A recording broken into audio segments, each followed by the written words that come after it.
Abrimos sesión pública y solemne del curso académico 2024-2025. Señora doña Concepción Ruiz Quintana, secretaria general de la Delegación Territorial de Desarrollo Educativo y Formación Profesional y además también de la Consejería de Universidad, Investigación e Innovación de Sevilla. Señora doña Laura Hurtado Gálvez, delegada de Cultura y Turismo del excelentísimo Ayuntamiento de Écija. Ilustrísimos académicos todos, señoras y señores, buenas tardes.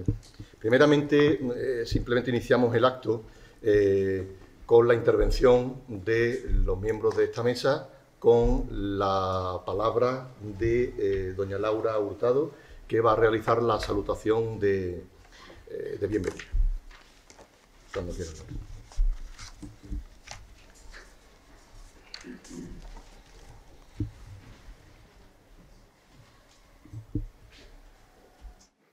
Queridos académicos, autoridades, amigos, es un honor para mí, como delegada de Cultura y Turismo del excelentísimo Ayuntamiento de Écija, darle la bienvenida a este solemne acto de apertura del curso académico de nuestra Real Academia Luis Vélez de Guevara.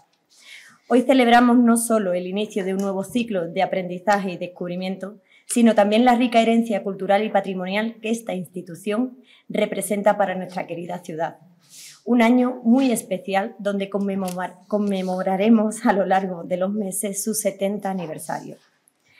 La Real Academia Luis Vélez de Guevara ha sido desde su fundación un faro de conocimiento y un pilar fundamental en la preservación y promoción de nuestras artes, ciencias y letras. Su labor incansable ha permitido que generaciones de écijanos y visitantes puedan apreciar y valorar la riqueza de nuestro patrimonio cultural. Desde sus investigaciones y publicaciones hasta sus exposiciones, conferencias, la Academia ha contribuido de manera significativa a la vida cultural de Écija. En nombre del Ayuntamiento, quiero expresar nuestro más profundo agradecimiento a su dedicación y a su esfuerzo. Reconocemos y valoramos enormemente su compromiso con la educación y la cultura y estamos aquí para reafirmar nuestro apoyo incondicional en todas sus iniciativas. La colaboración entre la Academia y el Ayuntamiento es esencial para continuar fortaleciendo nuestra identidad cultural y proyectarla hacia nuestro futuro. Antes de continuar, me gustaría trasladarles mis disculpas por la ausencia de nuestra querida alcaldesa, doña Silvia Heredia, quien lamentablemente no puede acompañarnos, puesto que está con un compromiso ineludible con el arzobispo de Sevilla. A pesar de su ausencia, nos envía sus más cálidos saludos y su firme apoyo a este acto y a todas las actividades de la Academia. Este curso académico que hoy inauguramos es una oportunidad para seguir construyendo sobre los sólidos cimientos que han sido establecidos. Les animo a todos a participar activamente en todas las actividades programadas y a compartir sus conocimientos e inspirarnos mutuamente. Juntos podemos seguir enriqueciendo el legado cultural de Écija y asegurarnos de que siga siendo una fuente de orgullo para todos nosotros. Especialmente me siento afortunada por la ponente que hoy nos acompaña. Conozco a Mariam desde pequeñita, soy muy amiga de su hermana y he crecido junto a su familia, que le han inculcado tantísimo los valores sobre la cultura y el cariño a su tierra. Así que enhorabuena y bienvenida. Para terminar, quiero reiterar nuestro compromiso con la Real Academia Luis Vélez de Guevara y con la cultura de nuestra ciudad. Les deseo un curso lleno de éxito y de satisfacciones y que cada uno de ustedes encuentre en esta institución un espacio para crecer y contribuir al bien común. Muchísimas gracias.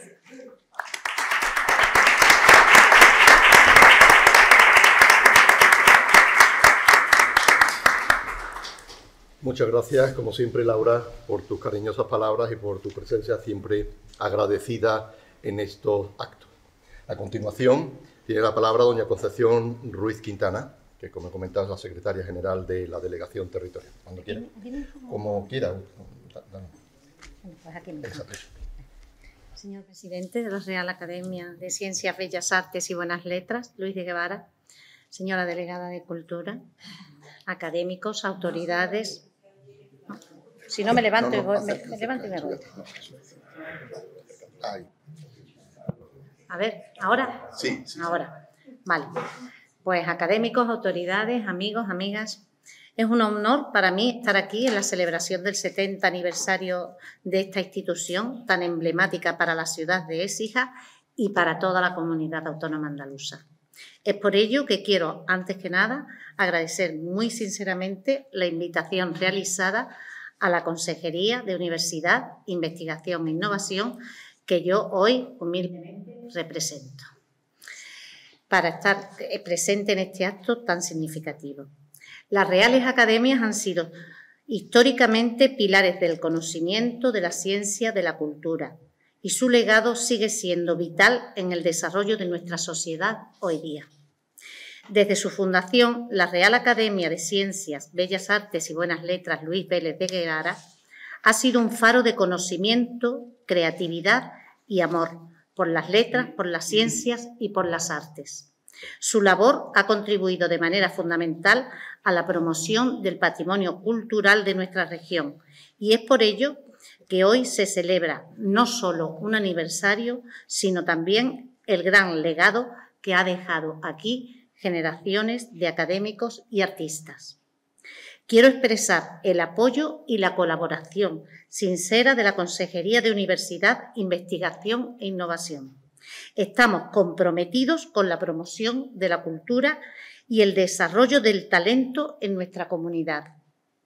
Así que en este aniversario me gustaría reiterar nuestra disposición a trabajar juntos en proyectos que enriquezcan aún más nuestra vida cultural. Hoy, más que nunca, la colaboración entre universidades, centros de investigación y academias es esencial para enfrentar los desafíos del siglo XXI. Las academias no solo custodian nuestro patrimonio cultural, sino que también pueden ser, y de hecho son, un motor de innovación y de pensamiento crítico. Juntos podemos seguir construyendo un futuro basado en el conocimiento, la cultura y el avance científico. Les agradezco su dedicación y su esfuerzo. Sigamos adelante cultivando el amor por las letras, la ciencia y las artes. Desde la Consejería en general y, por supuesto, desde esta Secretaría General Provincial, reafirmo nuestro compromiso de trabajar codo con ustedes, creando puentes entre instituciones, impulsando la investigación y promoviendo proyectos que fortalezcan a nuestra comunidad como un referente de excelencia y de innovación.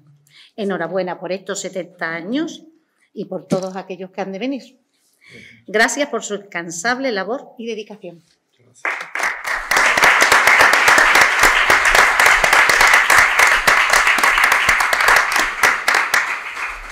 Muchísimas gracias, Secretaria General, por sus palabras y, por supuesto, por estar hoy también con nosotros representando a la consejería que usted ha nombrado y representa también, por supuesto, ¿no? Siempre, y que lo sepa también, contamos con vosotros porque sin vosotros realmente no podemos subsistir, en definitiva. Bien, a continuación, para la lectura preceptiva de la memoria del curso 23-24 en este caso, le paso la palabra al ilustrísimo señor don Vicente Mazón Morales, académico numerario y secretario de esta Real Corporación. Vicente. Con la venia, señor presidente. Procedo a dar lectura, como apuntaba el presidente, a la memoria del curso académico 2023-2024. Intentaré simplificarla para que no se os haga demasiado extensa. La memoria de cada curso académico pretende ser la constatación del compromiso que esta institución ha adquirido con el contexto social y cultural al que se debe, pero también del esfuerzo por cumplir con su misión de velar, difundir y crear conocimiento, aspectos que subyacen en su propia naturaleza. Asimismo, se desea dejar constancia de la necesidad de estrechar lazos entre la localidad que nos acoge y otras instituciones de similar naturaleza a la nuestra, puesto que el principio de universalidad de la cultura sirve como norte a esta Real Academia de Ciencias, Bellas Artes y Buenas Letras Luis Vélez de Guevara. Esta memoria es un documento vivo que se va construyendo con el devenir del curso académico, sabedores de que la realidad del siglo XXI y de las posibilidades que han aportado a nuestra vida las nuevas tecnologías de la información y la comunicación. Cada hito del año académico deja una huella imperecedera en la web de la institución, en las redes sociales y en los canales de YouTube e iVoox. Así, cualquiera que desee aproximarse a los eventos desarrollados entre octubre y junio puede acceder a ellos en su totalidad cuando en cualquier momento y desde cualquier punto del planeta, como venimos constatando a través de las visitas recibidas en esos entornos, sucede. Creemos, pues, esencial que un documento de estas características, más allá de su naturaleza burocrática, puesto que no podemos perder de vista la necesidad de demostrar la eficiencia en la asignación y utilización de los recursos públicos y en la cooperación, colaboración y coordinación con las administraciones públicas, recoja los enlaces que evidencien el aprovechamiento de tales recursos y la diversidad de contenidos abordados en este periodo, de manera que la memoria adquiera además naturaleza informativa y de difusión. Hechas estas observaciones, procedemos en los siguientes capítulos a relacionar los actos de apertura del curso, de ingreso de académicos, conferencias, presentación de publicaciones y otros actos, asistencias a actos y la clausura del curso académico 23-24, siguiendo para ello el orden cronológico. Empiezo con la apertura del curso académico. La solemne apertura del curso académico 23-24 tuvo lugar el viernes 6 de octubre a las 8, como viene siendo habitual, en el Salón de Actos del Museo Histórico Municipal de Écija. El acto se inició con unas palabras del excelentísimo señor don Clemente Manuel López Jiménez, presidente de esta Real Academia, y la lectura de la memoria del curso anterior a cargo del secretario don Vicente Mazón Morales. A continuación, el excelentísimo señor don Francisco Gam Pampols, teniente general del Ejército en la Reserva, pronunció la conferencia Geopolítica e Incertidumbre en el siglo XXI, con la que ingresó como académico correspondiente por Zaragoza. En el capítulo de ingreso de académicos, que es capítulo esencial en el curso, viene constituido por la incorporación de nuevos académicos, tanto numerarios como correspondientes, por cuanto supone de enriquecimiento para la institución y su entorno, como para acceso al conocimiento desde una perspectiva holística. Como queda reseñado en el epígrafe anterior, el primer ingreso del curso académico coincidió con la apertura del mismo y supuso la incorporación como correspondiente del teniente general del Ejército en la Reserva, el excelentísimo señor don Francisco Gam Pampols. Fue presentado por el ilustrísimo señor don Diego La Moneda Díaz, numerario de esta corporación. El ingreso como académica correspondiente en Roma de la ilustrísima señora doña Eva Andújar Escribano, licenciada en Bellas Artes y Pintura, se produjo con la lectura de su discurso Una vida en viaje desde los frescos italianos al contemporáneo. Fue presentada por la ilustrísima señora doña Concepción Ortega Casado, académica numeraria de la corporación. El acto tuvo lugar el 7 de junio en el Salón de Actos, en el que nos encontramos en estos momentos.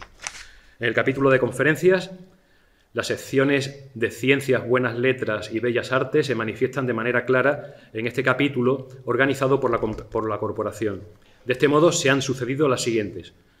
Un resumen de vida, Pedro Garfias, ayer y hoy, a cargo del ilustrísimo señor don José María Barrera López, doctor en Filología Hispánica y académico correspondiente de la corporación, que fue presentado por el ilustrísimo señor don Javier Madero Garfias. Segunda conferencia que se impartió, Química en la escala del acto segundo, a cargo del ilustrísimo señor doctor don Manuel Blázquez Ruiz, profesor emérito de Química de la Universidad de Córdoba y académico correspondiente de esta corporación, que fue presentado por el ilustrísimo señor don Alfonso Martín San Juan.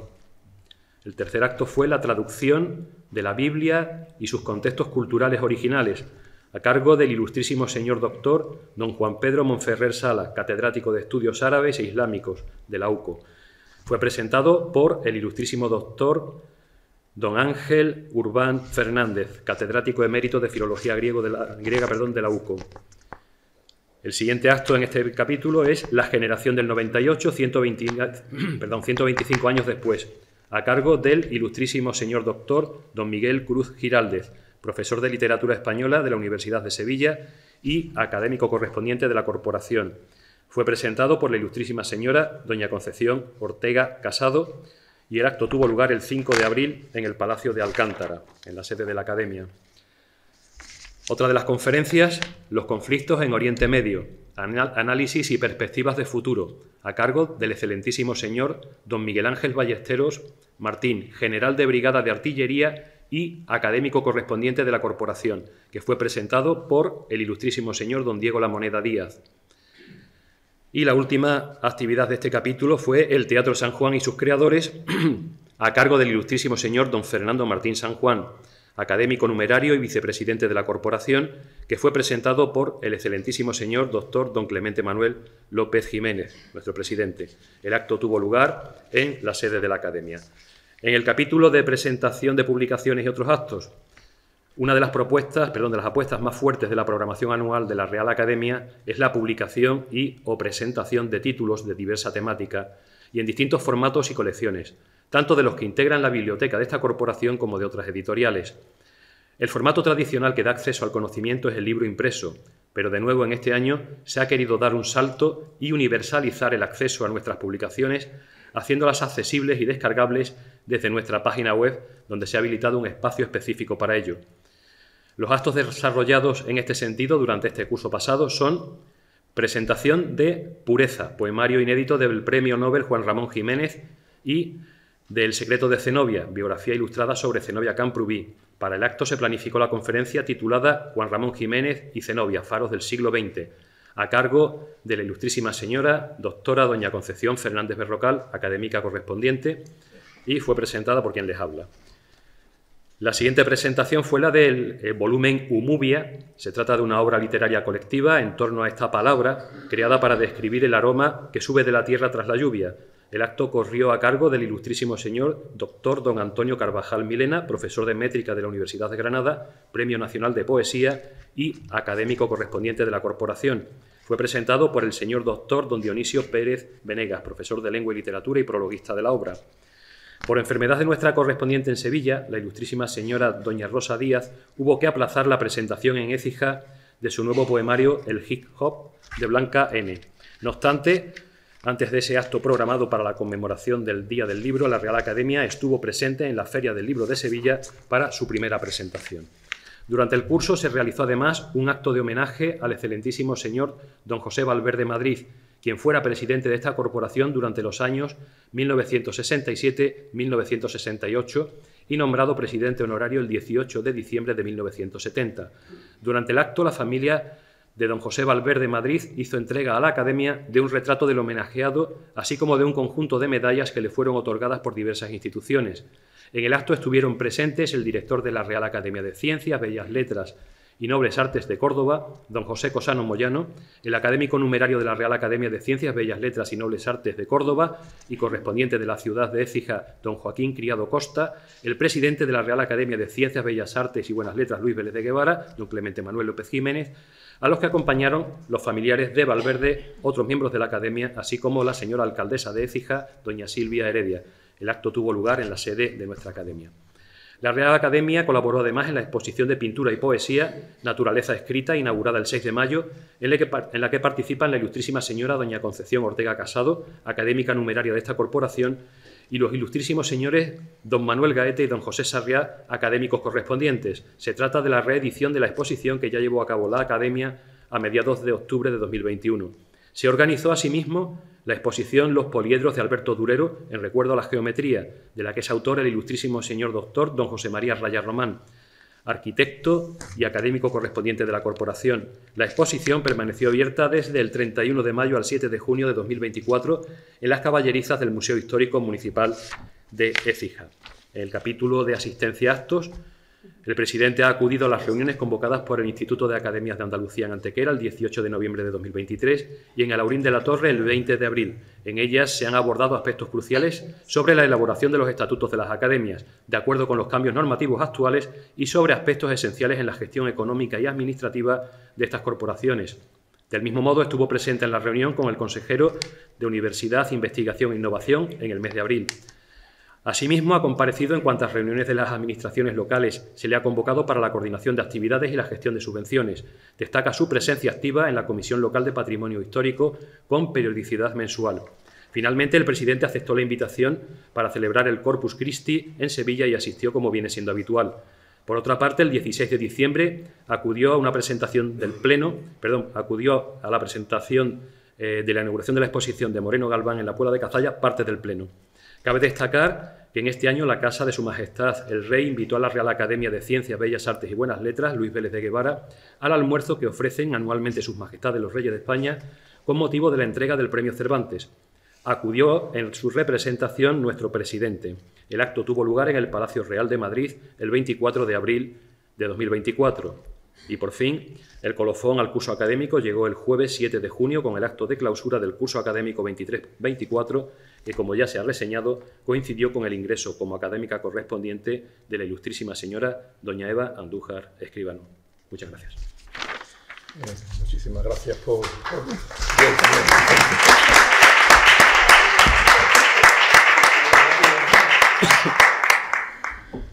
Es una lectura resumida de lo que se ha hecho. Muchísimas gracias, secretario, por la memoria, por ese resumen tan importante que nos ha realizado. A continuación, y terminada, como digo, esta lectura, tiene la palabra, ilustrísimo señor, don Alfonso Martín San Juan, académico numerario y tesorero de nuestra Real Academia, que nos presentará a nuestra conferenciante que dictará la lección inaugural. De acuerdo. Con respecto a lo que era económicamente y el tema, que también era parte de deciros de que vamos aguantando, lo estamos haciendo bien ajustadito, y gracias a que tenemos unos acreedores patentes, nos ajustamos bien a las subvenciones y conseguimos. De acuerdo. Muy bien.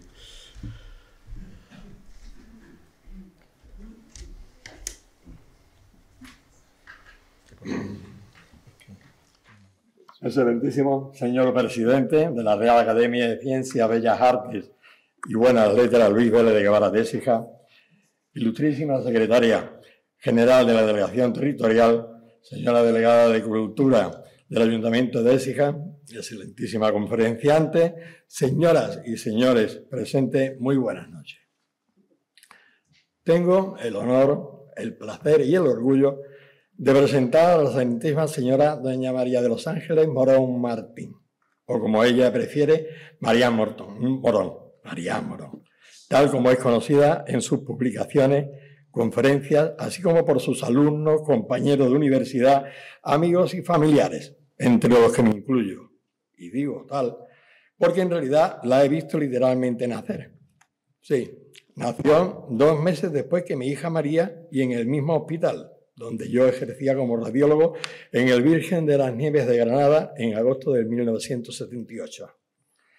En Granada permanecimos prácticamente hasta 1980, cuando ambas familias decidimos retornar a Écija. Y nuestras hijas, Marián y María, inician sus estudios de bachillerato en el Instituto San Fulgencio de Écija, y por ello digo que es un orgullo presentarla hoy ante ustedes para esta conferencia de inauguración del 70 o 60º aniversario de la Real Academia de Ciencias, Bellas Artes y Buenas Letras, Luis Vélez de Guevara de Écija.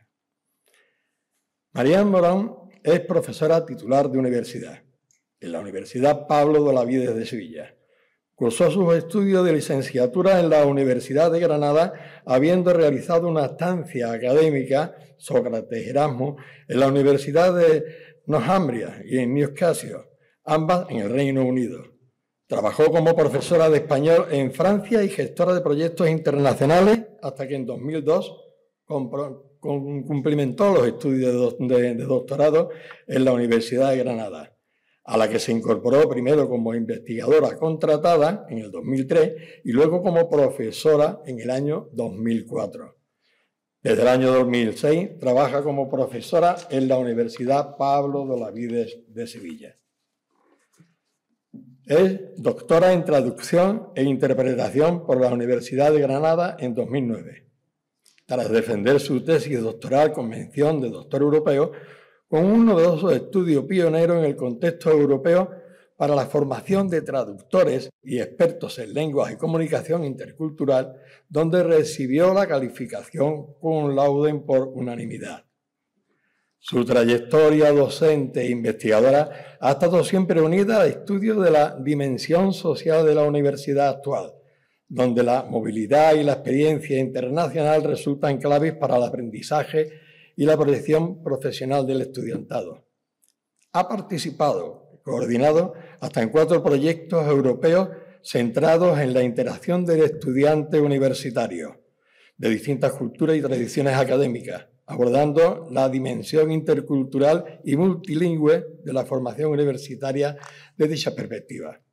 Su nutrido currículum de publicaciones, ya que cuenta con más de 200 contribuciones detalladas y con publicaciones de primer nivel, así como 2 sesenios de investigación, le ha valido el reconocimiento e invitación a participar como ponente invitada en cursos, conferencias y talleres para estudiantes de distintos niveles formativos, tanto de grado como posgrado y doctorado, a nivel nacional e internacional.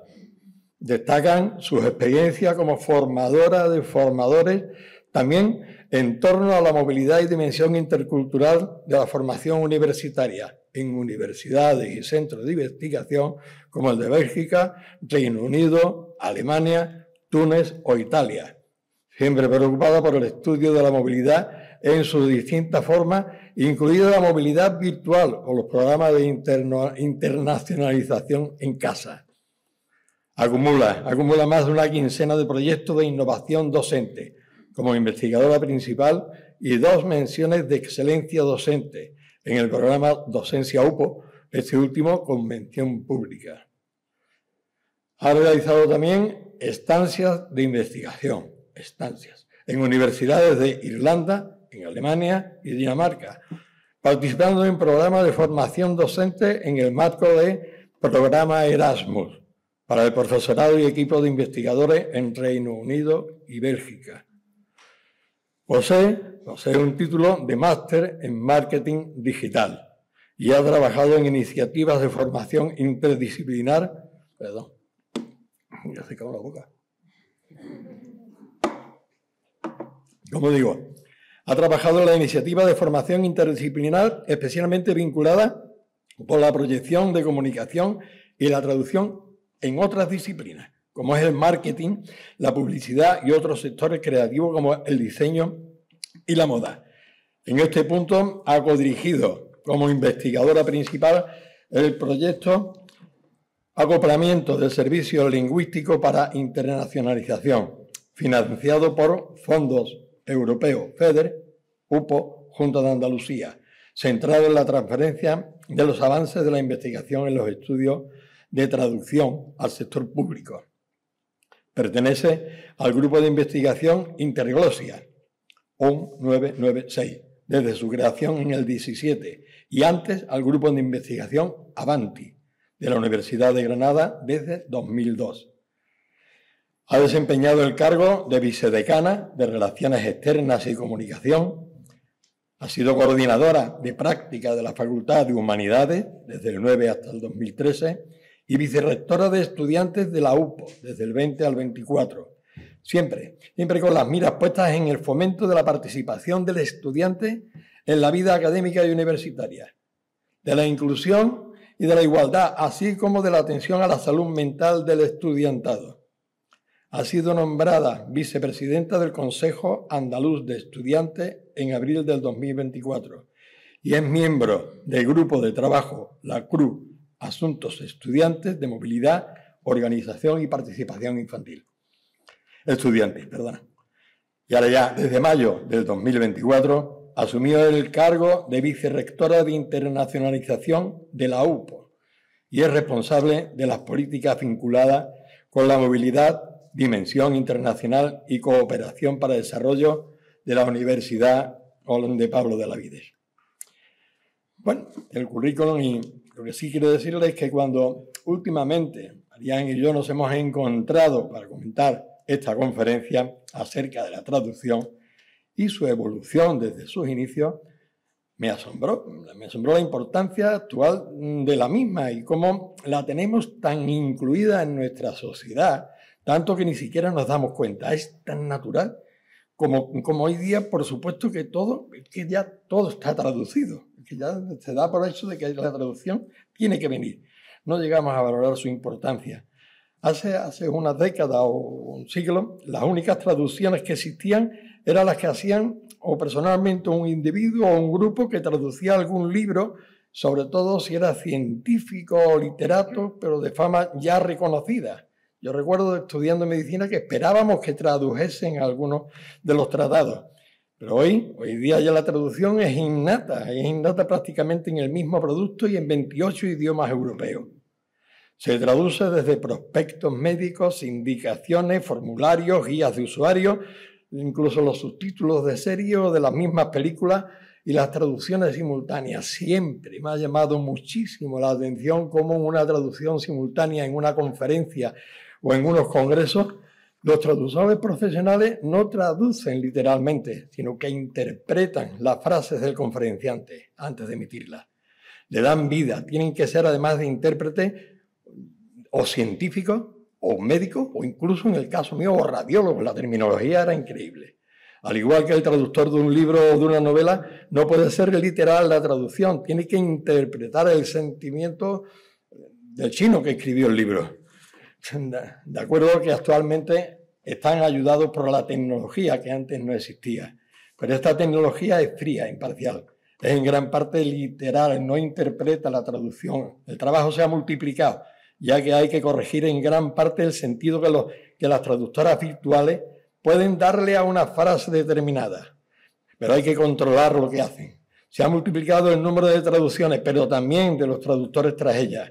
Por supuesto que la información y la inteligencia artificial está ayudando, apoyando y dando muchísima rapidez a la traducción actual, pero detrás de esta rapidez tiene que estar el ser humano, el traductor, la traductora. Al final la inteligencia artificial, querramos o no, estará ahí. Pero yo pienso que no para sustituir completamente, sino como nueva herramienta que nosotros podamos utilizarla. María Morón nos presenta la conferencia titulada Procesos y modalidades de traducción, aplicaciones y retos en la sociedad. En ella partirá de una contextuación que nos permita entender el origen y la evolución de esta disciplina que configura hoy un área de conocimiento consolidada en la oferta académica y de investigación en la educación superior de nivel internacional. Seleccionará una serie de ejemplos de distintos servicios y modalidades de traducción, con el que esbozará el mapa de profesiones en el que la traducción encuentra su lugar en nuestros días. Gracias a su conferencia, esperamos entender mejor la complejidad de los procesos y los retos que la tecnificación de las comunicaciones suponen. No ya solo para los profesionales de este ámbito de la traducción de conocimientos, sino para todos nosotros, como usuarios obligados al trasvase del conocimiento y a la información en este mundo global en el que vivimos. Gracias a todos ustedes y con vosotros la profesora María Morón.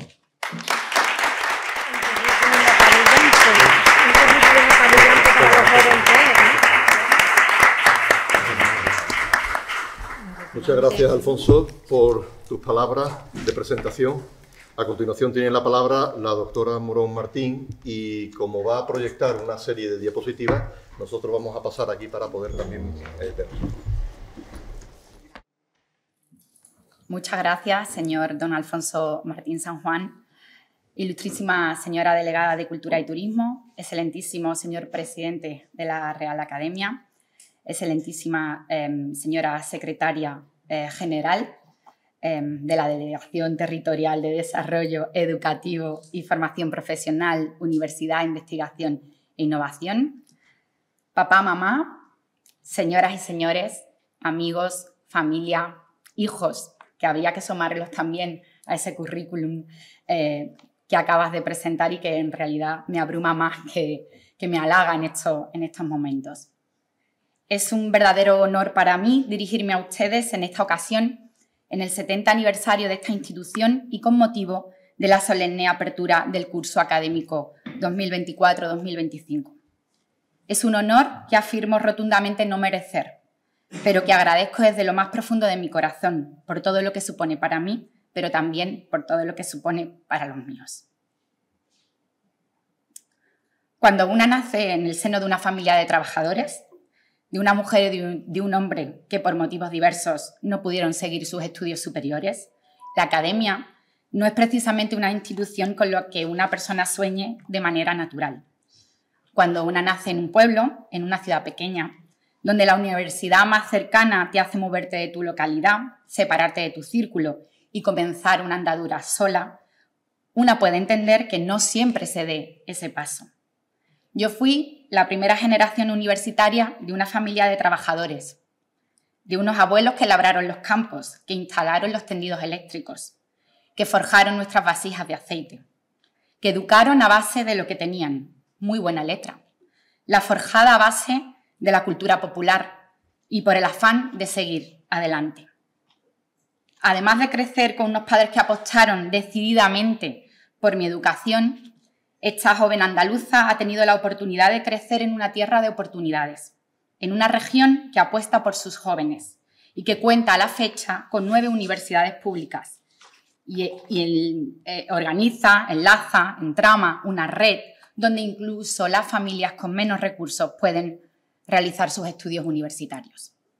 La universidad, señoras y señores, comienza aquí, creando y promoviendo una cultura de aprendizaje, de fomento de la curiosidad y del interés por ir cuestionándonos la realidad, por adelantarnos a los problemas y dar respuestas a las preguntas de hoy, pero sobre todo intentando avanzar en las del mañana. Por ello les agradezco enormemente el trabajo que realizan en el fomento de la divulgación y cultura, la ciencia y la tecnología en nuestra ciudad. Y a todos aquellos que apoyan a la academia, muchísimas gracias. Desde luego, no hay mejor forma que garantizar un futuro que apostando por el progreso y el avance en materia de educación y cultura. En una sociedad de respuestas facilonas, automáticas y automatizadas, basada en darnos lo que queremos y no lo que necesitamos, esto es más indispensable que nunca. Para mayor abundancia, hoy vengo a hablarles de traducción, una disciplina de la que llevo enamorada como unos 20 años, 30 ya, y por la que me decidí, quizás más por azar que por conocimiento, en una época en la que no existían los programas de orientación académica y donde ya entonces se hablaba de que era una profesión sin futuro.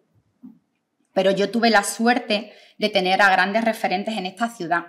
Primero, en mi educación primaria, en el Colegio Nuestra Señora del Valle, con esos maestros que uno aprende a valorar verdaderamente cuando se encuentra en edad adulta, algunos de los que se encuentran por aquí y tengo la suerte de tener en mi familia. Luego, en el Instituto San Fulgencio de Écija, en la Extensión, con profesores que despertaron mi vocación por las lenguas y donde sentí que creían en mí. Creo que no hay nada más importante que un docente pueda inculcar en sus alumnos, en sus estudiantes. Por eso yo me encuentro hoy aquí, dirigiéndome a todos ustedes con la responsabilidad que ello supone ante autoridades tan reconocidas y reputadas de nuestra ciudad, pero sintiendo casi en mayor medida, les diría yo, el peso que supone devolver un poquito todo aquello o todo lo que puedo a las personas que me han permitido estar hoy aquí. Muchísimas gracias.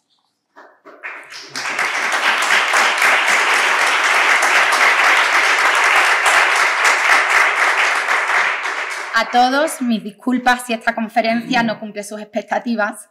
Prometo hacerlo mejor la próxima vez si tienen la osadía de reincidir en esta invitación. Dicho lo cual, les decía que yo vengo a hablarles hoy de traducción. No suelo hablar con ningún guión delante, pero como estoy sometida a una restricción de tiempo, traigo la conferencia escrita y me apoyaré en este papel. Luego, perdónenme si dudo un poco con las dos pantallas, el papel y la pantalla en distintos planos, discúlpenme. Les decía que vengo a hablarles de traducción ante esta Academia de Ciencias, Bellas Artes y Buenas Letras. Y todo ello no deja de ser en sí mismo una bella coincidencia, porque, como intentaré explicarles a lo largo de esta conferencia, la traducción ha sido cuestionada como ciencia, admirada por su arte y también estudiada desde los principios filológicos en los que se asienta. Pasaré a esbozar de dónde surge esta disciplina académica. Don Alfonso, me queda poco que decir porque usted ha explicado muy bien de lo que va mi conferencia, pero les intentaré explicar cómo ha ido evolucionando esta disciplina para ir dando respuesta a lo que llamamos mercado y que no es más que las necesidades que todos tenemos como humanos, como sociedad, a la hora de comunicarnos. De forma muy atrevida, resumiré los principios y fundamentos de la disciplina para intentar repasar cómo se materializa lo que solemos llamar traducción en otras muchas formas de hacer traducción. Y como hoy, los docentes, los formadores, ya vamos preparándonos para lo que llegará, que como imaginarán, viene de la mano del impacto de la tecnología en los procesos de comunicación de hoy. Seguidamente he seleccionado 5 ejemplos de casos reales de distintos servicios traslativos que ilustran, por una parte, la complejidad de la actividad traductora, que va más allá de conocer los pares de lengua en contacto en el proceso de comunicación, y el distinto grado de madurez con la que distintos sectores, usuarios de servicios traslativos, van acomodando esos avances en la tecnificación y automatización de los procesos comunicativos. Por supuesto, adelanto mis disculpas por la aproximación quizás demasiado simple con la que abordaré estos ejemplos, puesto que cada uno podría dar lugar a un ciclo de conferencia propio. Hablaremos de 5 modalidades o servicios traslativos cuando tenemos más de una veintena de servicios lingüísticos diferenciales. Finalizaré con una serie de reflexiones generales que de seguro serán absolutamente parciales y que presentarán, como me dijo una vez mi mentora, la doctora Dorothy Kelly, más preguntas que respuestas. El propósito de toda buena investigación, algo que, por cierto, todavía no hacen las máquinas. Vaya por delante que desde hace años, en cada una de esas conferencias, jornadas o cursos de formación en los que participo, siempre intento reivindicar 3 cuestiones fundamentales. Que la traducción es una profesión en femenino, la conformamos mayoritariamente mujeres, no solo en España, sino a nivel internacional. Que la universidad también se escribe en femenino plural. Somos casi el 60% en las universidades las mujeres que conformamos la comunidad estudiantil. Pero solo recientemente la mujer se va incorporando a puestos de liderazgo en la gestión universitaria. Y también ocupamos menos puestos de responsabilidad en la dirección de grupos de investigación o de proyectos de investigación. También que la investigación que se desarrolla en la Universidad Pública Andaluza en general y en el ámbito de la traducción en particular supone una aportación de valor y de transferencia per se con un impacto no solo cuantitativo, sino también cualitativo en la identidad y proyección de nuestro tejido productivo y de nuestro talento. Estos ejemplos que les traigo son todos resultados de la investigación del equipo de investigadores del que formo parte en una universidad pública andaluza, cuyo único fin es contribuir positivamente a la vida de todos, en la defensa de nuestros derechos como ciudadanos, en el éxito de nuestras empresas y en la atracción e identidad propia de nuestra región, Andalucía. La traducción es una disciplina académica que ha surgido desde la práctica de la comunicación interlingüística más pura. No en vano, entre colegas muchas veces bromeamos sobre si somos la profesión más antigua del mundo. Indudablemente, desde que el hombre se enfrenta a otras culturas, a otros mundos, ha existido la traducción por la mera necesidad de comunicarse. Este trasvase lingüístico ha ido evolucionando siempre al ritmo que marcaba la necesidad y ha sido y sigue siendo, un potente instrumento ideológico. De la comunicación oral, en la que sustenta lo que llamamos interpretación, a la traducción automatizada de nuestros días, la traducción conforma una compleja disciplina, discutida, como decía, desde sus orígenes.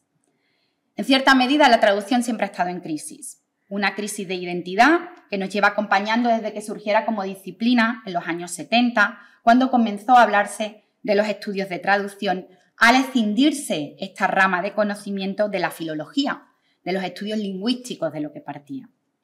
Hasta entonces, la traducción había sido una forma desde la que estudiar las lenguas y en la que sustentar el aprendizaje de lenguas extranjeras, una práctica que, por cierto, continúa en nuestros días y además esta academia ha dado buena cuenta de ello con alguna conferencia como la de con el ponente, el doctor Monferrer Salas. Pero entonces ya se observaba que traducir se distingue de esa habilidad y de ámbito de estudio que supone el saber, el conocer lengua, y que esta particularidad requería de un área de investigación propia. Esta crisis de identidad se ha visto reforzada por el hecho de no disponer de una base científica o metodológica propia, y así lo estudia el doctor Roberto Mayoral, una de las figuras que contribuyó a la configuración de la actual oferta formativa en traducción e interpretación en España y uno de los principales estudiosos de la traductología a nivel mundial que tuve la suerte de tener como mentor en la Universidad de Granada. Este cuestionamiento se ha proyectado hoy quizás más que nunca a la propia profesión. Como les decía al inicio, el estatus del traductor, de la traductora, se ha visto muy afectado por el hecho de considerarse una profesión secundaria, asistencial o accesoria, al tiempo que se la ha considerado en determinados entornos como una actividad fácilmente automatizable, propia de las secretarias bilingües. En todo caso, lo que sí parece del estudio de la traducción como disciplina y como profesión es que estamos ante un ámbito fácilmente adaptable, de carácter mutante, que hasta la fecha no solo ha sabido ir respondiendo a las soluciones que se iban marcando, sino que además se ha adelantado a ellas. Para el doctor Mayoral, la traducción más que una ciencia es un arte, un producto cercano al trabajo de un artesano, dado que es una actividad donde es difícil reproducir de forma idéntica una misma solución translativa. ¿Qué quiere decir esto? Que dos personas, incluso en una misma situación de comunicación, es posible que puedan resolver un problema de traducción de formas distintas y mucho más distintas si también varía la situación de comunicación donde se da el acto translativo. Les pongo un ejemplo muy fácil. En inglés decimos good morning para decir buenos días, pero también se utiliza la expresión morning, sobre todo cuando hay un grado de cordialidad, de proximidad entre los hablantes. En español, esto podría derivar en una traducción que puede ser perfectamente buenos días, a los buenos días o buenos días por la mañana. Todo ello variará según el contexto. Por esto, el principio dinámico de la toma de decisiones translativas, de la que seguiré hablando a continuación, la traducción ha sido considerada como una actividad creativa y por ello muy cerca de aquellos sectores considerados como tal de las industrias creativas, de las bellas artes, de las producciones artísticas, aunque, como veremos más adelante, quizás más en unas modalidades translativas que en otras.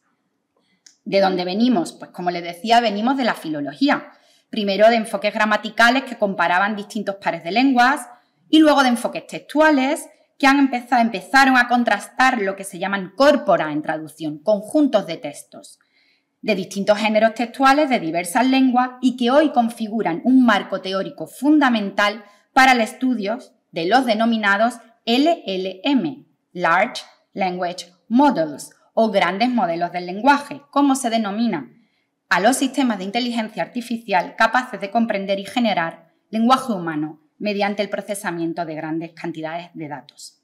Estos modelos se centran en alimentar potentes máquinas para procesar datos que almacenan gracias a nuestras interacciones de texto y voz a través de nuestros dispositivos móviles, tabletas, relojes, teléfonos, ordenadores, consultas en buscadores y hasta desde nuestros aspiradores automáticos, de forma que entrenan a las máquinas para reaccionar como lo haría un humano, pero siempre reaccionando la máquina a preguntas o intenciones del humano. El estudio de la traducción pronto trascendió del enfoque lingüístico y empezó a ver el potencial del estudio de la traducción en relación a los agentes de la situación comunicativa y cómo esto afecta al proceso traductor. Es decir, quizás no se traduce igual cuando se traduce para estudiar lenguas que cuando se traduce para otros propósitos comunicativos, un fenómeno del que seguiré hablando en adelante. Como en el caso del buenos días que le ponía anteriormente, según la situación comunicativa, el contexto de comunicación, el canal de distribución, el mensaje, el tenor, el modo, el grado de cordialidad entre los hablantes, quién es el hablante, quién es el receptor del texto, vamos a poder decidir de una manera u otra. Y la disciplina apreció el importante impacto que supone la distancia cultural, que necesariamente se ha de salvar cuando se ponen en contacto dos lenguas, quizás de idearios culturales diversos o distantes. Así el traductor se ve enfrentado a de qué manera se ha de salvar esas distancias y su rol puede llegar a ser el de un verdadero mediador entre culturas, como lo llega a calificar en la traductología David Catton, permitiendo al traductor realizar intervenciones que permitan trasladar un referente con una carga cultural muy evidente de una cultura a otra. Va otro ejemplo que quizás conozcan muy bien. Si quisiéramos traducir al inglés un término como bizcocho de las marroquíes, posiblemente no funcionase la mera traducción lingüística. Moroccan sponge or cake, a sponge made by the Moroccan woman, puesto que ni es un bizcocho de Marruecos, ni lo hacen, que sepamos, necesariamente mujeres procedentes de este país, ni se trata de un bizcocho o de un pastel dulce al uso. Luego el traductor, como mediador, según la situación comunicativa, tendrá que dar una solución que dé traslado de la diferencia. Y esta variará sustancialmente según en el contexto en que se haya de traducir. No va a ser igual traducirlo para el empaquetado del producto que en el menú de un restaurante, que en una mención que pueda aparecer en una serie o película doblada o subtitulada. Posiblemente la máquina lo traduzca así, de hecho lo hace porque lo comprobé para esta conferencia. Pero aún así, las máquinas, esta tecnificación, ha dado un nuevo giro en el estudio de la disciplina y ya hablamos de lo que se conoce por el giro tecnológico. En este entorno, la situación paradójica en la que se encuentra continuamente la traducción no dista mucho, a mi parecer, del propio cuestionamiento que hoy tenemos con la automatización de los procesos de trabajo, la sustitución del potencial humano por el poder de la máquina o la absoluta inmersión de la tecnología en la vida de todos. Lo que en traducción se ha denominado con un brillante juego de palabras que juega con los vocablos en inglés everywhere, en todas partes, y software, cambiando los sufijos, la tecnología que está en todas partes. En el ámbito de la traducción, lo que se está estudiando es cómo estos procesos están impactando de forma global en lo que se traduce hoy, cómo se traduce hoy y quién traduce realmente hoy. Sea como fuere, lo que es evidente es que el ejercicio de la traducción ha devenido un ámbito fuertemente profesionalizado y que precisamente la tecnificación, con los consiguientes cuestionamientos éticos e interdisciplinares que suponen, ha contribuido a la necesidad de formarse claramente, firmemente en esta práctica. Superado el tradicional lema de que el traductor no nace, se hace, bien es cierto que hace años cualquiera con conocimiento de lenguas podía ganarse la vida traduciendo, como exponía Alfonso Martín San Juan. Hoy en día, sin embargo, es necesario un fuerte componente competencial multidisciplinar y así lo reflejan los distintos modelos de competencia traductora como el de mi admirada mentora Dorothy Kelly, que denotan el dinamismo y carácter cambiante de nuestra labor. En España, esta profesionalización se ilustra en el mero hecho de que somos más de una veintena de universidades con titulaciones oficiales en traducción e interpretación en el mercado español y que, a pesar de no ser una profesión regulada, ha tejido una completa red de asociaciones profesionales que llevan décadas defendiendo el estatus y reconocimiento de la profesión. Solo en España la traducción jurada, es decir, aquella que requiere fe pública por parte del traductor, requiere de una habilitación estatal. Los datos sobre el mercado hablan por sí solos. Configuramos un sector productivo cuyo volumen de negocio asciende a los 700 millones de euros, constituido mayoritariamente por profesionales autónomos o microempresas, y que, como apreciarán en la denominación del informe que les reseño como fuente, ya no se refiere a sí mismo como traducción, sino que adopta una denominación mucho más acompasada con la forma en que se manifiesta la traducción hoy, la provisión de servicios lingüísticos y de comunicación multilingüe. A nivel global, la situación de la profesión no es menos evidente. Estos proveedores de servicios lingüísticos acumulan un valor de ingresos nominales, según la consultoría internacional Common Sense Advisory Research, de en torno a 50 millones de euros. Bien es cierto que desde el año 2020 se observa una tendencia a un leve decrecimiento del volumen de negocio esperado para este sector, no tanto por el impacto real de la implantación de la inteligencia artificial y las tecnologías asociadas, sino por la situación de desconcierto que estas herramientas están suponiendo en los tradicionales empleadores o contratistas de servicios traslativos. De hecho, paradójicamente, se ha de traducir más contenido que nunca. El contenido es el rey, se dice en marketing digital, al tiempo que la inteligencia artificial amenaza con hacer desaparecer la traducción, al menos la traducción que conocemos hasta la fecha, la pura, la tradicional, en sus formatos escritos y no sabemos si oral. Y hay una mayor demanda, en todo caso, de lo que se conoce como servicios de valor añadido. Todo aquello que va más allá de la traducción o que suponen algo más que traducir, que todavía no sabemos muy bien qué es. En todo caso, la traducción que conocemos a la fecha se centra en el valor de la toma de decisiones del traductor, de un proceso consciente y, por tanto, obligatoriamente humano, en el que se modula la decisión traslativa para cumplir una determinada función. Ya decíamos antes que la traducción se empleó y analizó como herramienta para el estudio de las lenguas. Pues bien, el propósito o función de la traducción puede ser muy distinto. Se forma el traductor en interpretar las necesidades de una determinada situación comunicativa y a decidir cómo actuar en cada caso. De ahí el dinamismo y carácter cambiante de la actividad, de esta artesanía, de esa creatividad que subyace a la actividad traductora. El para qué, skopos en griego, marca la forma en la que los traductores nos aproximamos al proceso traductor y va tejiendo toda una red de formas de hacer y de ejercer la traducción en las que comenzamos a ver las limitaciones de las máquinas, esas que no tienen voluntad, que no tienen capacidad de decisión y que solo nos dan respuestas. La máquina aún no se expresa con voluntad, solo procesa datos para predecir nuestro comportamiento en base a unas inferencias de corte estadístico, pero no tiene voluntad. Para entendernos, esos grandes modelos del lenguaje han sido diseñados como una Thermomix.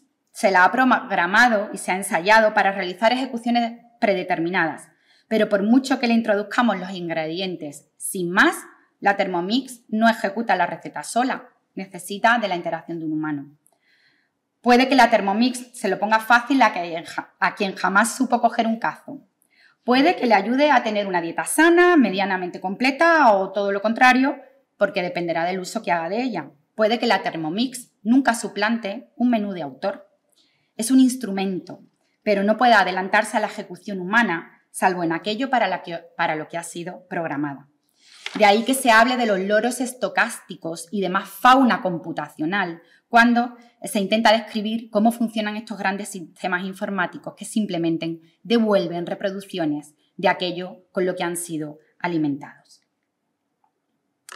Con lo anterior en mente, con la función traslativa como elemento central en la acción traductora, se ha ido tejiendo un complejo entramado de servicios vinculados a la actividad traductora que se detallan en una norma que rige la calidad de los servicios traslativos a nivel internacional y en la que a la fecha se detallan más de 23 servicios de valor añadido.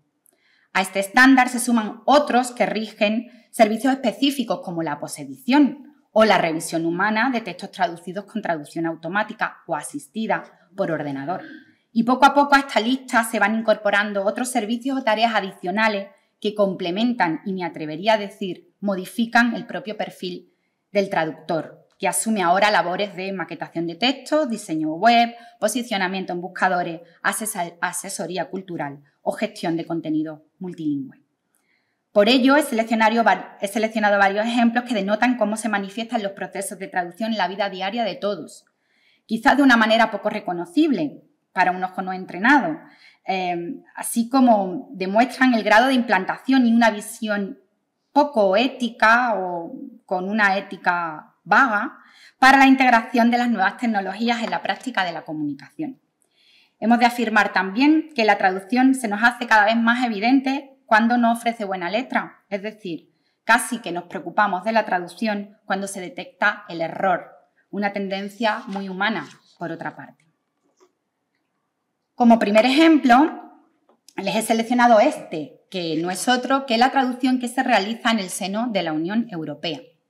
Por supuesto, la Unión Europea, cuya construcción se basa en el principio de unidad en la diversidad, ha invertido miles de millones de euros en diseñar herramientas de traducción automática que sirvan a sus propósitos. La necesidad es obvia. Todo el cuerpo normativo de la Unión Europea necesita estar accesible para todos los ciudadanos de la Unión en sus lenguas de origen oficiales, lo que se lleva a que se haya de traducir a todos los idiomas oficiales de los países de la Unión Europea, de forma inmediata. Sin embargo, esta traducción no es simple y a pesar de que se entrena a la máquina para servir a los propósitos de la comunicación, yo mismo tengo estudiantes que se dedican a ello, es un modelo que cuenta con todo lo necesario para poder producir este resultado translativo. Cuenta con una misma función comunicativa de partida, un gran volumen de datos y, sobre todo, una importante inversión de personal, de recursos, de I+D+I. Esta comunicación encuentra una importante barrera, en todo caso, en el proceso de traslación lingüística, ya que conviven en la Unión Europea familias del derecho muy distintas y sistemas jurídicos y jurisdiccionales diversos. Ello obliga a la revisión humana de cada norma, toda vez que estas traducciones han de estar adaptadas al marco jurídico y, por tanto, conceptual y normativo del país, en las que estas directivas, estos reglamentos son de aplicación.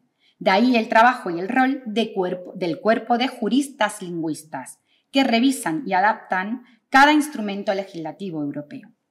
Lo que este ejemplo nos muestra es que las herramientas de traducción automática no son nuevas y que entendemos y asumimos su indudable avance y aportaciones. Sin embargo, el ejemplo también ilustra que las herramientas funcionan cuanto más locales, adaptadas y personalizadas estén para el fin de la comunicación. De esta forma no hay una talla o una solución única para todos, sino que esto resulta inviable si entendemos que la práctica translativa, como cualquier acto de comunicación, ha de responder a un propósito comunicativo concreto, en situación, no necesariamente extrapolable y reutilizable en otros entornos comunicativos. Por ejemplo, si un traductor quisiera informarse sobre la traducción de una persona, una profesión de la justicia en una jurisdicción neozelandesa en inglés, de poco o nada le servirían los motores de traducción de la Unión Europea, puesto que no están alimentados para informar de esa realidad. ¿Puede la máquina sustituir el trabajo de los traductores completamente? Todavía no. Dado el carácter dinámico del derecho, quizás más en unas tradiciones que en otras, además de las variables citadas, este cuestionamiento está fuera de órbita. El humano es insustituible, pero sí es posible que aquí sí tengamos una Thermomix muy bien preparada para hacer recetas para las que ha sido programada y quizá eso nos simplifique el trabajo. Veamos un segundo ejemplo. En esta otra modalidad translativa, la interpretación judicial, llegamos incluso a desear que el humano sea sustituido por una máquina que pueda resultar un poquito más eficiente. El caso de la interpretación en sede judicial, que es un derecho recogido en la legislación nacional e internacional, el derecho a disponer de un intérprete cuando no se conoce un idioma, resulta cuanto menos que significativo de la labor del humano. En España, la provisión de este servicio depende, en su mayoría, de la subcontratación de empresas, de personas, que no siempre disponen de la cualificación necesaria. Recordemos que la traducción no es una profesión regulada, no se necesita un título de traductor para traducir. Así, especialmente cuando se buscan intérpretes de lenguas minoritarias, los intérpretes que actúan en la policía o en sede judicial acaban siendo nativos de una determinada lengua que, por otra parte, aceptan la tarifa que me niego a reproducir y que ven en pantalla. Esta situación ha derivado en situaciones rocambolescas salidas de una película de serie B, denunciadas por los propios agentes judiciales, como por ejemplo que el intérprete para una víctima de violencia de género acabe siendo el propio maltratador o denunciado por maltrato, o en otro caso que el intérprete de un acusado por falsificación sea un familiar conocido, su primo o su cuñado. La dificultad de esta modalidad translativa es evidente. Primero, es una situación que de por sí acumula cierta intensidad, donde las relaciones jerárquicas, marcadas culturalmente pueden dictar mucho de una cultura a otra. También lo es por la intensidad de la terminología, la especialidad de la terminología y el registro, y con formulaciones de preguntas deliberadamente confusas. Esta distancia cultural impacta además en todo lo que supone la comunicación no verbal, dado que es un acto comunicativo en vivo y en directo, ya sea virtual o presencialmente, y por tanto hay mucha comunicación gestual con carga semántica digna de traslación.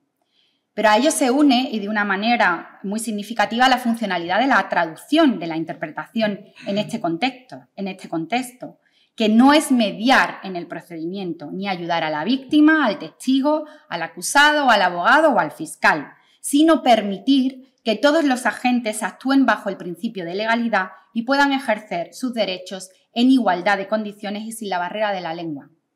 Por desgracia, la situación de la provisión de este servicio, que les decía anteriormente, deriva en no pocos problemas que van mucho más allá del error lingüístico y que sorprende por su incidencia y gravedad en el estudio de grabaciones analizadas en proyectos de investigación como este que les presento de mi compañero del Grupo de Investigación Interglosia, Francisco Vigier. Es un ejemplo sencillo. El juez pregunta al acusado si reconoce los cargos y acepta la condena, pero el intérprete solo traslada la primera parte. Luego el acusado acaba respondiendo afirmativamente y sin conocer la totalidad de la pregunta. ¿Es posible automatizar estas interacciones? Todavía no. La implicación de todo lo paratextual, la cantidad de intervinientes en la situación comunicativa, la imposibilidad de prever la variedad lingüística de los hablantes o incluso de predecir las ramas del derecho que se van a poner en contacto, las familias de este cuerpo jurídico, entre otros muchos factores, hacen a día de hoy imposible de prever que se pueda entrenar a una máquina que pueda servir a los propósitos de la comunicación. Pero sí se pueden generar herramientas de apoyo y, de hecho, es lo que está haciendo mi compañero, el doctor Vigier o las doctoras Hussein y Relinque, en el que van creando aplicaciones que puedan ser de utilidad para la atención a colectivos, por ejemplo, de refugiados o solicitantes de asilo. Les animo a imaginar cómo se sentirían ustedes de verse involucrados en alguna situación que les llevara a una sede judicial en un país extranjero o que le facilitaran un intérprete que no dominara el español o incluso el idioma foráneo y que usted no pudiera evaluar sus ejecuciones.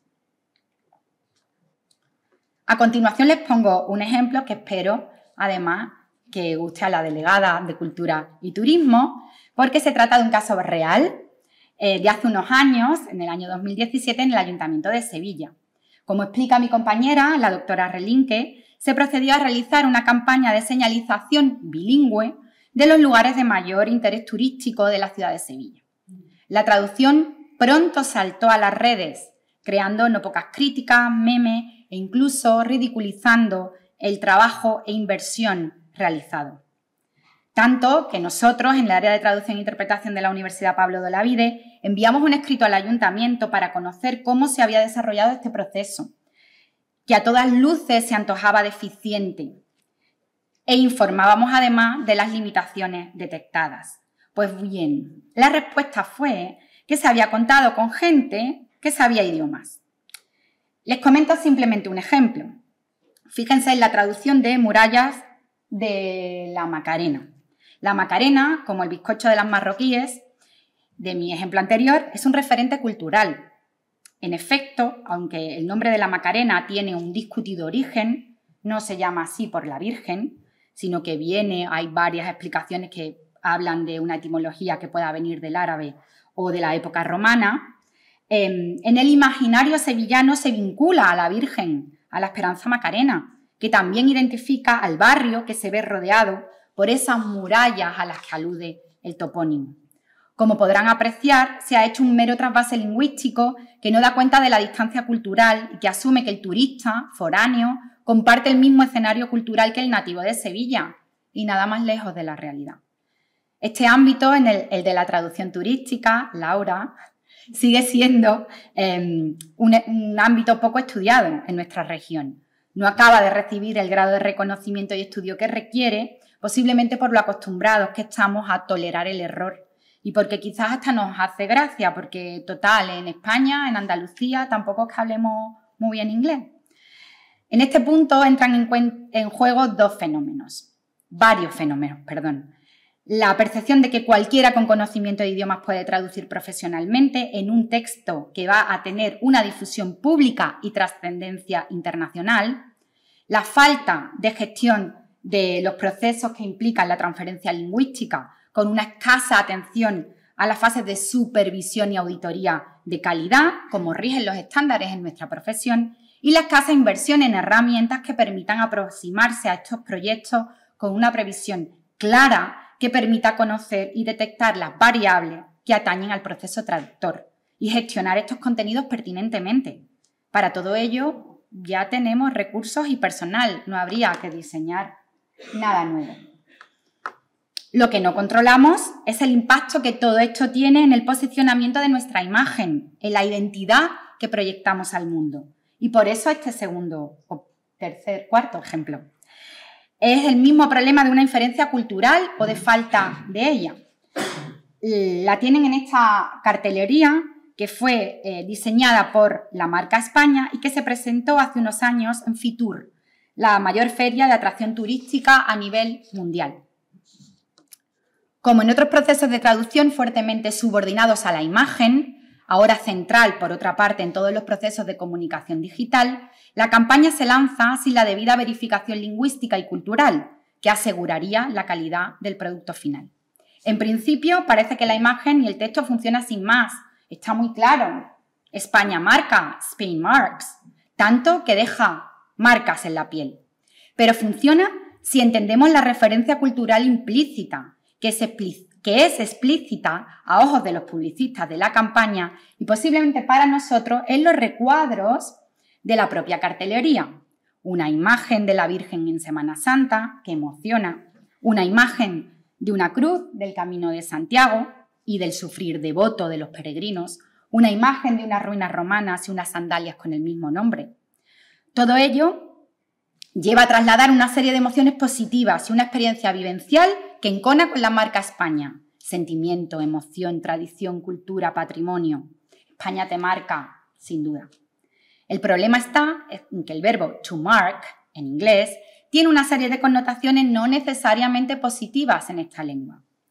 Partiendo de la base de que un nativo de la India, Australia o Mozambique no tiene por qué reconocer las imágenes de los recuadros con la que se juega en esta iconografía, su interpretación del eslogan acaba siendo la contraria a la esperada. España te marca, no.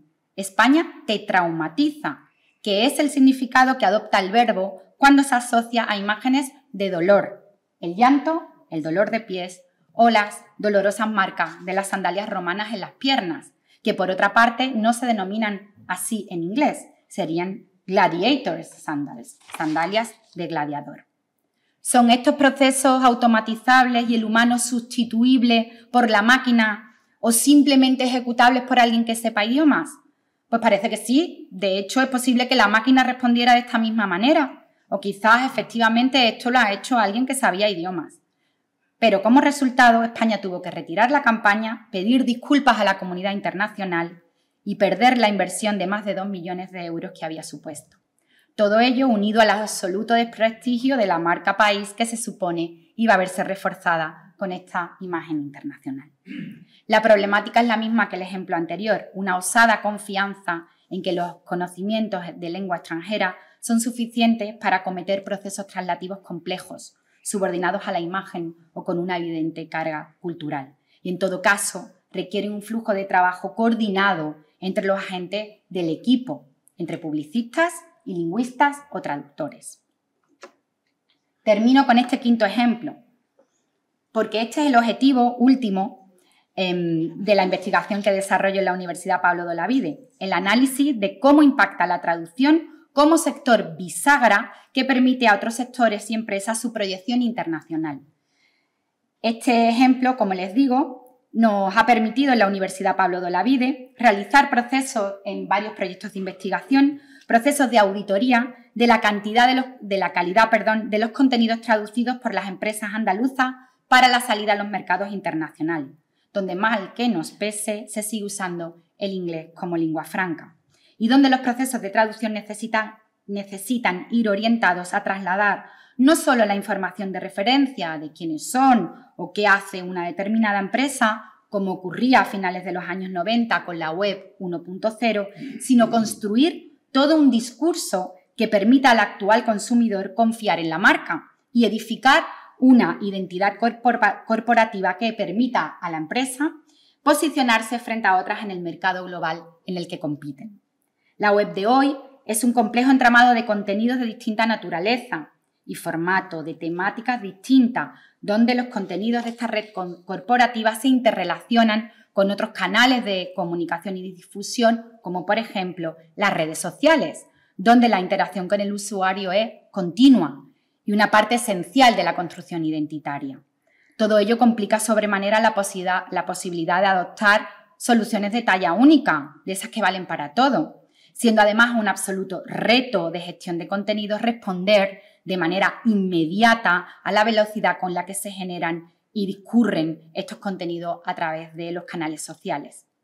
Vaya por delante que obviamente la automatización y la introducción de herramientas tecnológicas sería de gran ayuda para estas empresas y ya se cuenta con soluciones que, abordadas desde el inicio del proceso de la internacionalización, pueden suponer un verdadero empuje a los objetivos de comercialización y venta, pero no de cualquier manera.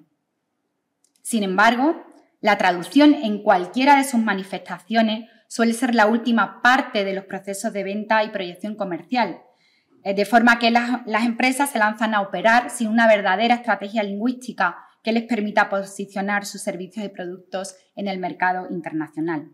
Para McHenry, estas empresas, quizás seducidas por las excelencias de la traducción automática, su gratuidad o simplemente por la imposibilidad de controlar la calidad, no ya del proceso traslativo, sino del resultado, del producto, nos muestran un evidente desconocimiento sobre la utilidad de las soluciones tecnológicas o de aquellos servicios lingüísticos que existen y que podrían responder a sus necesidades.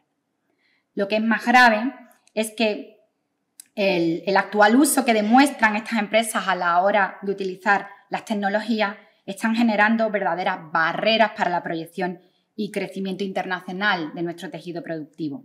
Así lo atestiguan los informes de la Comisión Europea y de distintos organismos de apoyo a la internacionalización a nivel nacional y autonómico, que llevan años informando de la escasa capacitación lingüística y la ausencia de una estrategia para la gestión de contenidos multilingües y cómo estas empresas pierden miles de millones de euros, todas pymes europeas, incluidas las andaluzas.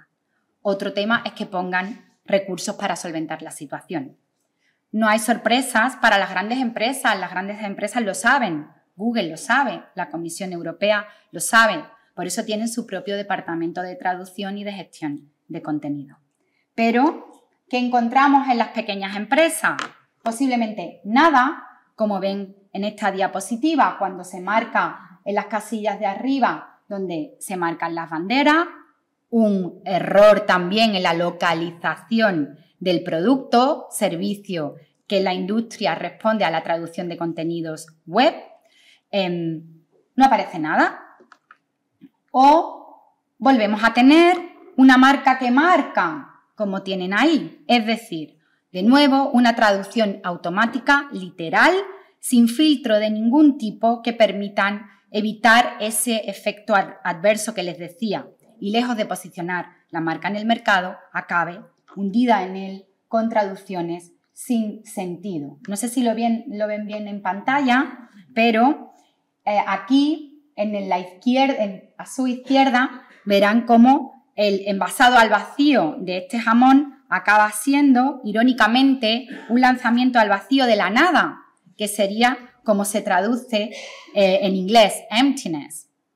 O quién sabe, podría traer más problemas de los esperados a una empresa que comercializa judías y que traduce por el nombre de las personas o naturales de Judea o que profesan el judaísmo. ¿Es posible que la máquina se introduzca en estos procesos sin causar errores como los que detectamos aquí? Claro que sí. Entrenadas de forma expresa con la dedicación y supervisión humana que requieren estos procesos, se podría lograr un resultado aceptable y adecuado a la función que estos textos persiguen. ¿Conoce la empresa el potencial de estas herramientas en servicio? No, no lo parece. Y por eso a eso dedicamos nuestros esfuerzos y a ello pretendemos contribuir en los próximos años desde nuestra labor como investigadores al servicio de las necesidades de nuestro entorno. Voy terminando con los desafíos de hoy, que entrecomillo porque no sabemos muy bien lo que es el presente a día de hoy. Pero concluimos con lo que es obvio. La inteligencia artificial y la tecnificación y automatización de los procesos comunicativos no solo está contribuyendo a invisibilizar los procesos translativos, sino que los está convirtiendo en otra cosa. Podemos hablar de traducción cuando el traductor es el encargado de generar o curar contenidos directamente en distintas lenguas en lugar de trasvasarlos de una a otra. Podemos hablar de traducción cuando lo que está haciendo el traductor es entrenar a las máquinas para que ellas traduzcan. Podemos hablar de traducción cuando el trabajo que realizamos ya va mucho más allá de lo que es traducción. ¿Cuál es el nivel de capacitación lingüística necesario en el marco del multilingüismo que propugna Europa para que tengamos un mínimo de control sobre los contenidos que traducimos y que pagamos? Es posible que con la inteligencia artificial se esté creando una importante burbuja en cuanto a sus potencialidades, que son, en lo que vemos, más ciencia ficción que una realidad factible, habida cuenta de la complejidad de la naturaleza humana y de sus interacciones. Estos son algunos de los retos y de las preguntas que se generan en los estudios de traducción en torno a cuál va a ser la aplicación de la inteligencia artificial y la tecnología en los procesos translativos. Pero es ya un hecho que los profesionales de la traducción se han convertido en expertos en comunicación y tecnología, esos LangTech que tienen en pantalla. Y lejos de ser meros proveedores de servicios lingüísticos, ya estamos convertidos en gestores de contenidos destinados a mercados globales, ese Global Content Service Providers.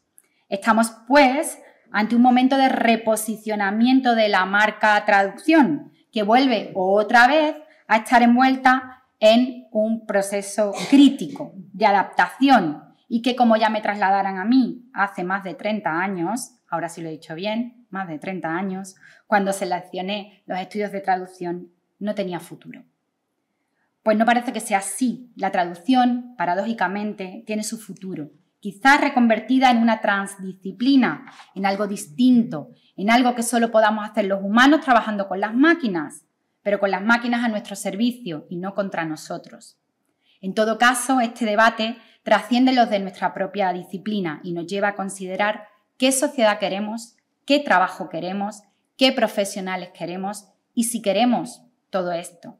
Porque la inteligencia artificial se alimenta de todos nosotros, de nuestras palabras convertidas en datos, de los datos que ya no controlamos ni conocemos hasta qué punto contribuyen a hacer nuestra vida mejor o se vuelven en nuestra contra. La máquina continúa sin tener intención y el dato no es más que un producto de la comunicación humana, convertido, creado, generado y manipulado con un fin que hasta hoy no tienen las máquinas. Dado que precisamente la función o propósito de la comunicación es clave para la traducción a día de hoy, podemos seguir afirmando que nuestro trabajo, en la forma que sea, sigue teniendo un futuro. Otro tema será cómo responder a la manera en la que estas herramientas se integran en el mercado, como les decía antes, y en la sociedad, para que sean elementos facilitadores y no obstáculos, para que generen igualdades y no desigualdades. Supone un gran desafío definir cómo entender y atender estos nuevos elementos desde la formación, ya sea profesional o superior, en traducción o académica en general, y hacerlo con la agilidad suficiente para garantizar que el componente humano se ponga al día al ritmo que marcan estos cambios tecnológicos, que parecen ir de avanzadilla. Todo ello es un reto evidente en un modelo formativo como el español, con una clara rigidez a la hora de establecer actualizaciones de su sistema, y perdónenme la analogía. Desde luego, tampoco contribuye a este objetivo la escasa consolidación en nuestro país de los modelos de formación interdisciplinar, que son tan necesarios, indispensables para formar a los profesionales del futuro. Definitivamente, el despliegue de la dimensión internacional y de la internacionalización de la formación es clave a la hora de atender estas actuales necesidades sociales en un mundo global, fácilmente interconectado, multilingüe y multicultural. Quizás si la traducción se convierte en un instrumento de comunicación transversal, no solo como la capacidad de comunicarnos en distintas lenguas, saber idiomas, sino como la capacidad de trasvasar barreras lingüísticas y culturales, entender lo que supone la superación de estas y conocer las herramientas disponibles para ello, todos podríamos salir ganando. Me despido poniendo imagen, poniendo cara a estos investigadores andaluces, en su mayoría, que trabajamos para que el futuro de la comunicación se haga como dicta esta Real Academia, con más inversión en ciencia, sin malas artes y con muy buena letra. Muchísimas gracias a todos por su atención.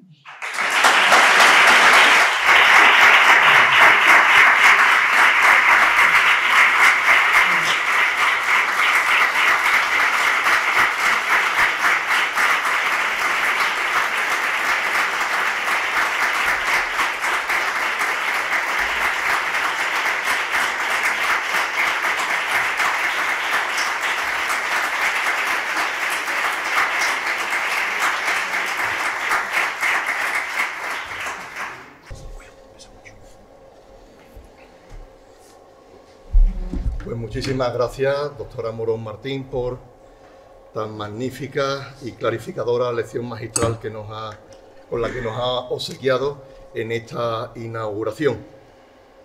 Y modestamente tengo que decirle, yo considero a la rama del saber que usted domina como una ciencia, por una razón, porque todos los saberes son ciencia.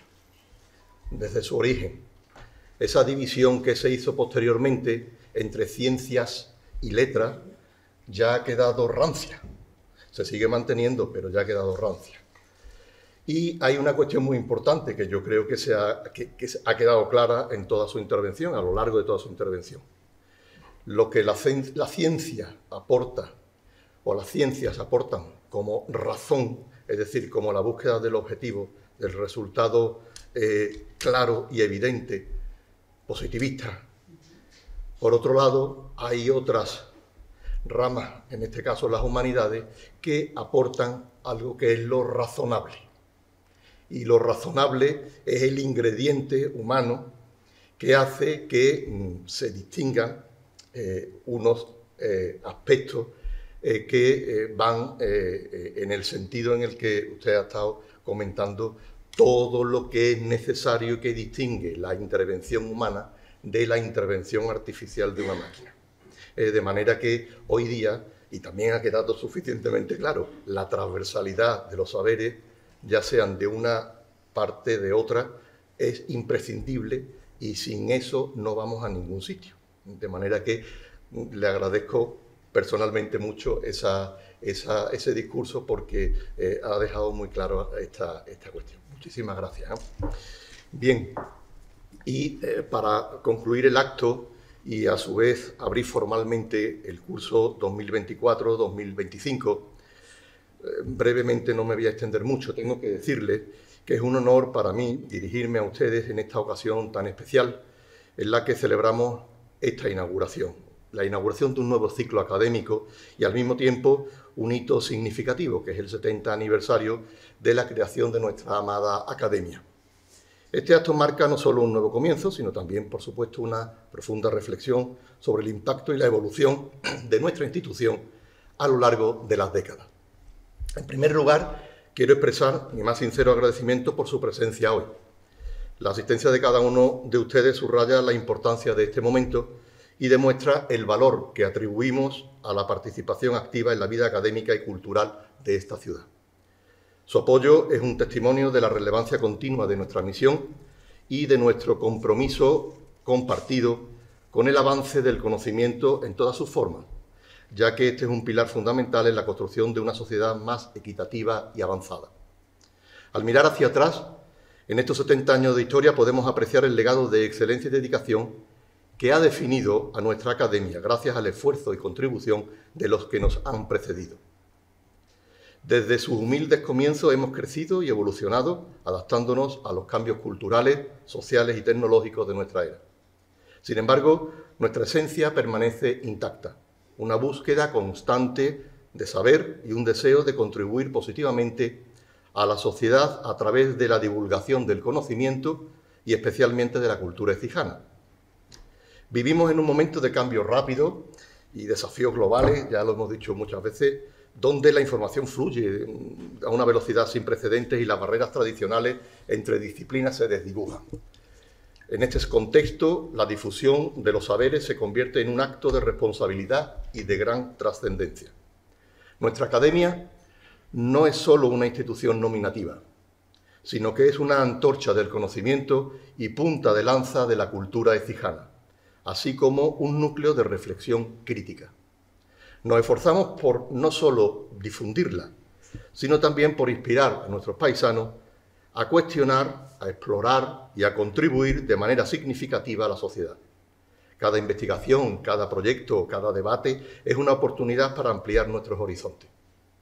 La academia de hoy no es solo un lugar de encuentro y diálogo interdisciplinar, donde las ciencias, las artes y las letras se entrelazan para ofrecer una visión holística del mundo.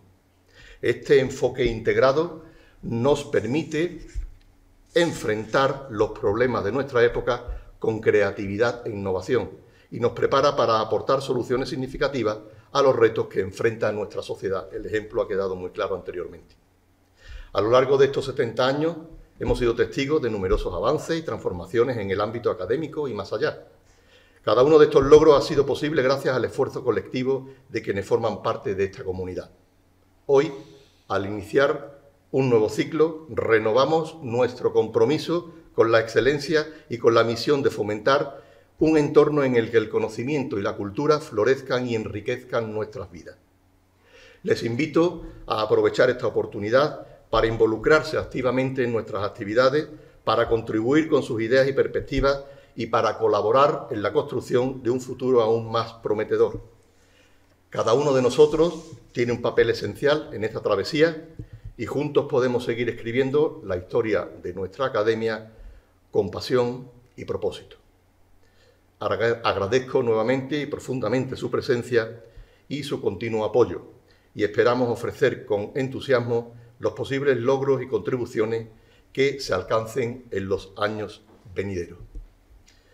Queda con ello inaugurado el curso académico 24-25. Muchísimas gracias.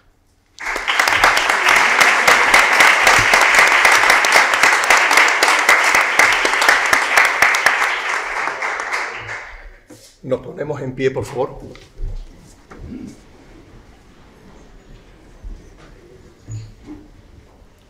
Como establece el artículo 62J de nuestra Constitución, la Real Academia se halla bajo el alto patronazgo de Su Majestad el Rey, por lo que en nombre de Su Majestad Felipe VI queda oficialmente inaugurado el curso 2024-2025.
Se levanta la sesión. Muchas gracias.